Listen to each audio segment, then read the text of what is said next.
हम मैथिली गायिका भारती राज अहाँ सबके पैर छू के प्रणाम करे छी। छोरू छोरू अपन घर के काम लागल या शिव गुरु के धाम, और शिव गुरु में कितना पावर छे हे दीदी बहन सब। एक बार 3 सूत्र जाप कह के देखियो, अहाँ के सब दुख पार भ जात।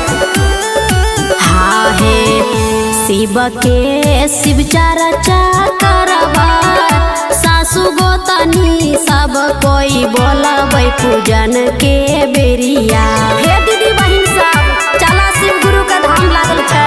हे शिव के शिव चर्चा करबै, सासु गोतनी सब कोई बोलबै पूजन के बेरिया।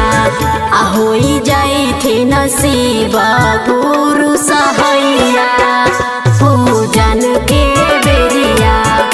होई जैथिन शिव गुरु सहैया पूजन के बेरिया।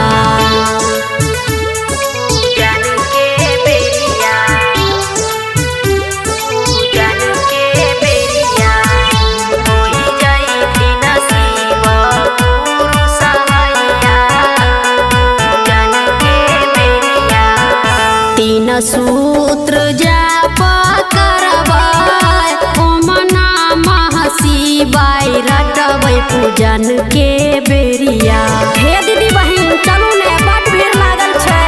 हाँ हे 3 सूत्र जाप करबै, ओम नमः शिवाय रटबै पूजन के बेरिया। हरि लेथिन दुखबा बोला दैया पूजन के बेरिया। होई जैथिन शिव गुरु सहैया पूजन के बेरिया। पूजन के बेरिया, पूजन के बेरिया।